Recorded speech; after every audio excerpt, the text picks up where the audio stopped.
Pardon, merhabalar. Bana Azerbaycanca bir tane şarkı söylersen benden 1000 TL para ödülü kazanacaksın. Azerbaycan şarkılarını dinliyorum aslında, bir sürü şarkı var ama biraz da acelem var, gitmem gerekiyor. Abi bizi kırmazsın ya, bir tane Azerbaycanlı için bir şarkı söylesene. Sensizlik diye bir yeni şarkı viral oldu zaten. Tamam. Onu çok kısa nakaratını söyleyelim.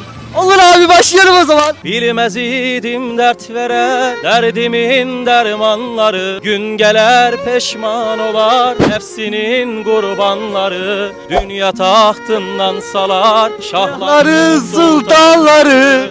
Etibarsız dünyaya etibar etme günahtır. Etibar etme günahtır. Bravo! Muhteşemsin abi. 1000 TL IBAN'dan atayım veya böyle vereyim abi.